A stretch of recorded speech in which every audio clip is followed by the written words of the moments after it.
ഇപ്പോൾ കുറച്ച് നാളായിട്ട് പല പല വീഡിയോസും നിങ്ങളുടെ ശ്രദ്ധയിൽ കേരള സമൂഹത്തിൻ്റെ ഇടയിൽ പെടുകയാണ് അല്ലേ? ഇറങ്ങി നടക്കുമ്പോൾ ഇങ്ങനെ മലയാളികൾ ഇടങ്ങാറാക്കുന്നുണ്ടോ? Very friendly, very casual. അങ്ങനെ നടന്നു പോകുമ്പോ സുഖല്ലേ എന്നൊക്കെ പറഞ്ഞോണ്ട്. കുറച്ചു മുമ്പ് ട്രാഫിക് ലൈറ്റിന്റെ അടുത്ത് ഒരാള് ഗ്ലാസ് താത്തിച്ചു, ഞാൻ അടുത്ത് വഴി ചോദിക്കാനിട്ടാണ്, എന്താ സുഖല്ലേ എന്നാണ് പറഞ്ഞത്.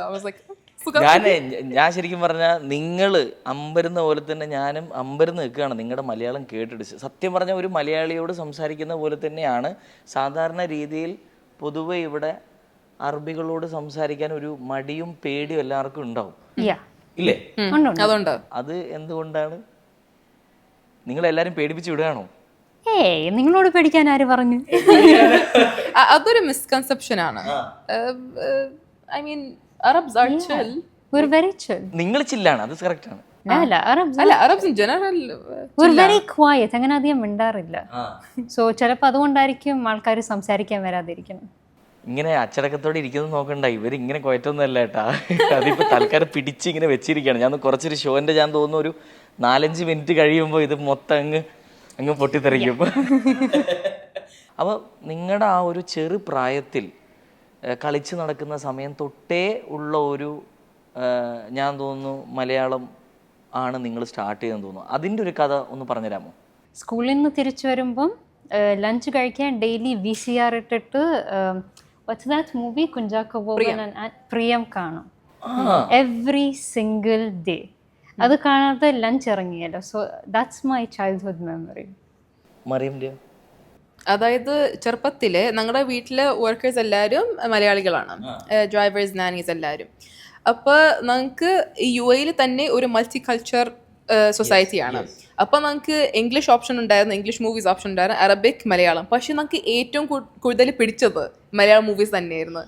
സോ ബേസിക്കലി നമുക്ക് ചെറുപ്പം മുതൽ ഇവർ തമ്മിൽ സംസാരിക്കുമ്പോൾ നമുക്ക് ലൈക്ക് കേട്ട് പഠിക്കാനും അങ്ങനെ ഒരു സംസാരിക്കുന്നത് എന്താണെന്ന് അറിയാനുള്ള ക്യൂരിയോസിറ്റി ഉണ്ടായിരുന്നു.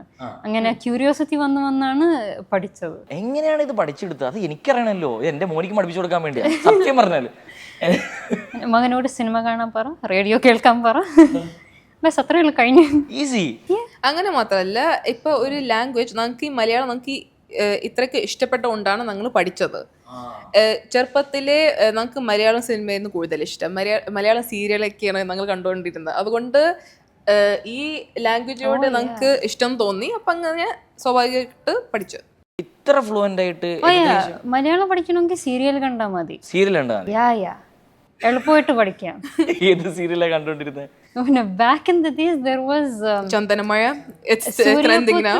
സൂര്യപുത്രി, ചന്ദനമഴ, പിന്നെ കുറച്ചുകൂടി വലുതായപ്പോൾ Kuttichathan, and there was something with the പള്ളിലച്ചൻ, something like that.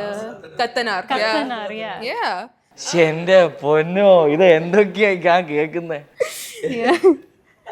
പിന്നെ അന്ന് സബ് ടൈറ്റിൽസും ഇല്ലായിരുന്നു. അപ്പൊ എങ്ങനെ അത്? അപ്പൊ നിങ്ങൾ ഭയങ്കരമായിട്ട് ഫോക്കസ് ചെയ്യണ്ട, അറ്റൻഷൻ കൊടുക്കണ്ടല്ലേ? അത് മാത്രല്ല, ഇപ്പൊ വല്ല സംശയം ഉണ്ടെങ്കിൽ അവർ നിങ്ങളുടെ അടുത്ത് ഇരിക്കല്ല, അപ്പൊ അവരോട് ചോദിക്കുക ഇത് ഈ വാക്കിന്റെ അർത്ഥം എന്താണ്. അപ്പൊ ഇങ്ങനെ പഠിക്കും. ഇപ്പം ഞാൻ നിങ്ങളോട് ഒരു വാക്ക് പോലും ഞാൻ ഇംഗ്ലീഷ് സംസാരിച്ചിട്ടില്ല, എല്ലാം മലയാളം തന്നെയാണ് സംസാരിച്ചത്. ഏകദേശം നിങ്ങൾക്ക് എല്ലാം മനസ്സിലാവുന്നുണ്ട്. ആ സ്പീഡും പേസും എല്ലാം നിങ്ങൾക്ക് കിട്ടുന്നുണ്ട്. ആ സ്പീഡ് പേസിൽ നിങ്ങൾ മറുപടിയും പറയുന്നുണ്ട്.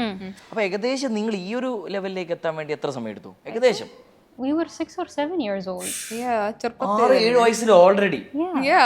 നിങ്ങള് ശരിക്കും പറഞ്ഞ ഇമാറാത്തികളല്ല, സോറി കേട്ടാ. നിങ്ങളെ പാസ്പോർട്ട് എത്രയും പെട്ടെന്ന് മാറ്റണം. Oh my God. അല്ല, 6-7 വയസ്സിൽ നിങ്ങൾ ഓൾറെഡി ഫ്ലുവൻ്റ് ആയിട്ട് മലയാളം സംസാരിച്ച് തുടങ്ങി. അതായത് ഞങ്ങളുടെ സ്കൂളിൽ കൂടുതൽ മലയാളി ടീച്ചേഴ്സ് ആയിരുന്നു. സോ അവർക്കറിയില്ലായിരുന്നു നമുക്ക് മലയാളം അറിയാമെന്ന്. Oh my God. സോ അവര് തമ്മിലുള്ള ഈ ഗോസിപ്പും പിന്നെ എക്സാമിനേഷൻ പ്ലാനിങ് ഒക്കെ നമുക്ക് അറിയായിരുന്നു. The supervisor comes into the class and openly മലയാളത്തിലെ ടീച്ചറോട് പറയുന്നത്, ഈ ക്വസ്റ്റ്യൻ പേപ്പറിലില്ലേ നമുക്ക് ഈ പേജിലെ ക്വസ്റ്റ്യൻ എഴുതാം, ഈ ക്വസ്റ്റ്യൻ്റെ ഉത്തരം ഇതാണ്, ഇത് and full question paper discuss ചെയ്ത്. ആൻഡ് ഐ ആം ലൈക്ക്, പറയണ വേണ്ട പറയരുത്. ഓക്കെ നെവർ മൈൻഡ്, ഞാൻ പറയണില്ല. ബട്ട് എനിക്ക് മറവിയുള്ള കാരണം അതും മറന്നുപോയാ? Yeah. അത് മറിയത്തിന് ഇട്ടിരുന്നെങ്കിൽ ഉറപ്പായിട്ടും ചീറ്റ് ചെയ്തേനു. ഞാനും പറഞ്ഞു. മാത്സ് ആയിരുന്നെങ്കിൽ ഓക്കെ എന്ന് പറയായിരുന്നു, ബാക്കിയെല്ലാം എനിക്ക് ഓക്കെ ആയിരുന്നു. It was physics. ഫിസിക്സ്. ഈ ഗോസിപ്പ് ഉണ്ടല്ലോ, അപ്പൊ ഇന്ന് ടീച്ചറിനോട് പറഞ്ഞാ? ഇല്ല. ഇതുവരെ പറഞ്ഞിട്ടില്ല. ഈ ഷോയിൽ വന്നിട്ട് വേണം. ഈ ഷോയിൽ കാണുന്നുണ്ടോ? ഇവരാണ് അവര്. ഇതാണ് സോറി, ക്ഷമിക്കണം. ഫ്ലവേഴ്സ് ഒരുക്കുന്ന കാഴ്ച വസന്തം യൂട്യൂബിൽ പ്രേക്ഷകർക്ക് ലൈവായി കാണാം. ഫ്ലവേഴ്സ് കോമഡിയിൽ ജോയിൻ ചെയ്യൂ, ആസ്വദിക്കൂ.